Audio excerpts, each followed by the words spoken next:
He was in turn rescued and raised by Aki, a royal midwife. Furthermore, Moses is known as the lawgiver, the giver of the Ten Commandments, the Mosaic Law. However, the idea of a law being passed from God to a prophet up on a mountain is also a very old motif. Moses is just another lawgiver in a long line of lawgivers in mythological history. In India, Manu was the great lawgiver. In Crete, Minos ascended Mount Dicta, where Zeus gave him the sacred laws, while in Egypt there was Meses, who carried stone tablets and upon them the laws of God were written. Manu, Minos, Meses, Moses. And as far as the Ten Commandments, they are taken outright from spell 125 in the Egyptian Book of the Dead. What the Book of the Dead phrased, "I have not stolen," became "Thou shalt not steal." "I have not killed," became "Thou shalt not kill." "I have not told lies," became "Thou shalt not bear false witness," and so forth. In fact, the Egyptian religion is likely the primary foundational basis for the Judeo-Christian theology.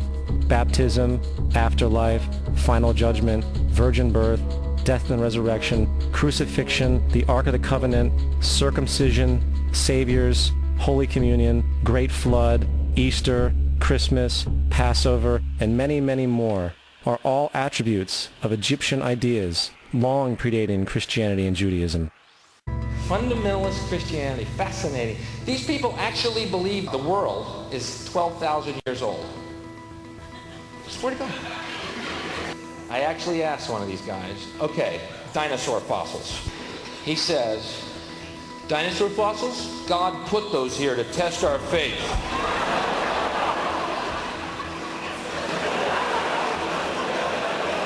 I think God put you here to test my faith, dude.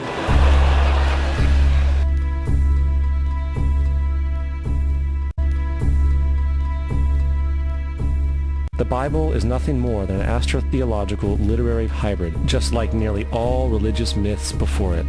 In fact, the aspect of transference of one character's attributes to a new character can be found within the book itself. In the Old Testament, there is the story of Joseph. Joseph was a prototype for Jesus. Joseph was born of a miracle birth. Jesus was born of a miracle birth. Joseph was of 12 brothers. Jesus had 12 disciples.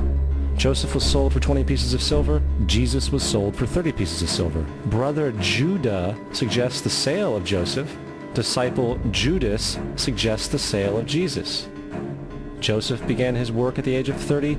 Jesus began his work at the age of 30. The parallels go on and on. Furthermore, is there any non-biblical historical evidence of any person living with the name Jesus, the son of Mary, who traveled about with 12 followers, healing people and the like? There are numerous historians who lived in and around the Mediterranean either during or soon after the assumed life of Jesus. How many of these historians document this figure? Not one. However, to be fair, that doesn't mean that a guy who rose from the dead and ascended into heaven for all eyes to see and performed the wealth of miracles acclaimed to him would have made it into the historical record. It didn't, because once the evidence is weighed, there are very high odds that the figure known as Jesus did not even exist.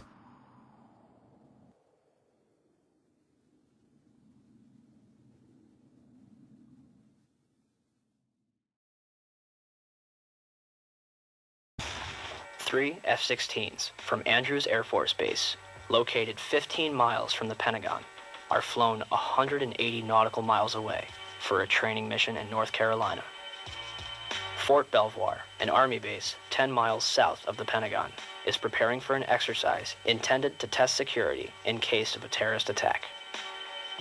Employees in the Office of Emergency Management on the 23rd floor of World Trade Center Building 7 continue preparations for Tripod, a biological attack drill scheduled for September 12th.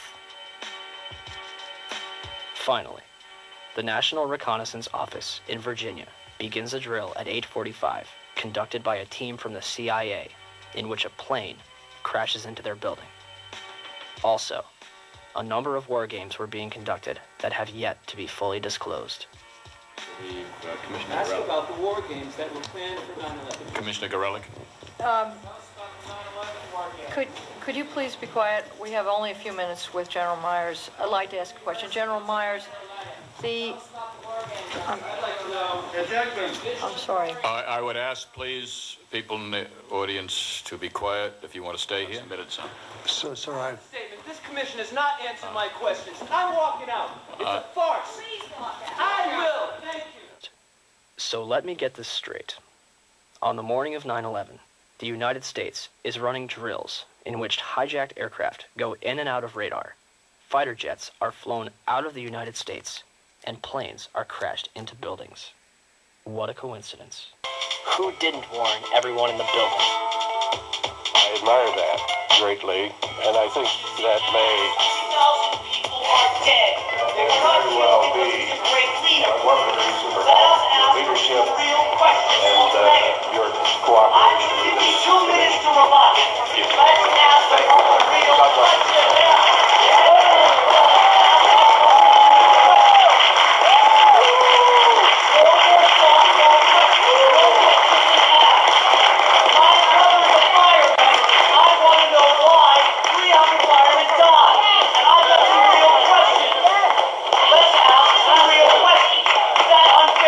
September 11, 2001. Two 110-story skyscrapers, completed in 1973, burned for 56 minutes over 8 floors and 103 minutes over 5 floors, respectively, before collapsing completely to the ground. Some argue that this was due to the construction of the Twin Towers. The Twin Towers were composed of 200,000 tons of steel and 425,000 cubic yards of concrete. The core of each tower was a rectangular pillar 87 by 133 feet, comprised of 47 steel box columns ranging from 36 by 16 to 52 by 22 inches. The North Tower was completed in 1970, standing at 1,368 feet. Tower created a series of fires inside the building.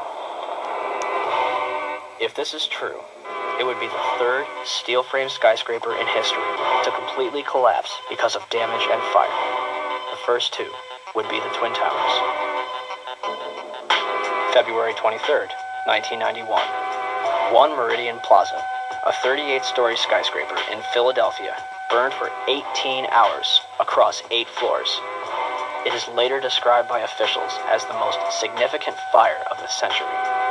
It did not collapse.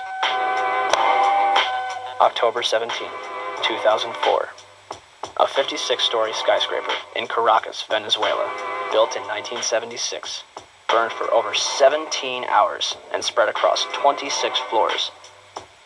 It did not collapse. February 13th, 1975. A 3-alarm fire broke out between the 9th and 14th floors of the North Tower. No one died. The building was unoccupied. The fire began in an electrical wiring closet on the 11th floor. There should have been fire stops to prevent it from spreading, but there weren't. The fire spread to 6 other floors. Even without a sprinkling system, fire department officials and building officials here say that there's no chance the World Trade Center could become a type of towering inferno. Little did I know at the time, out of my greatest despair was to come the greatest gift.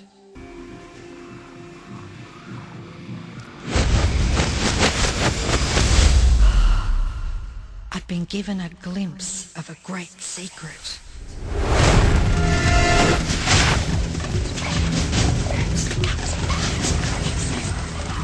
I began tracing the secret back through history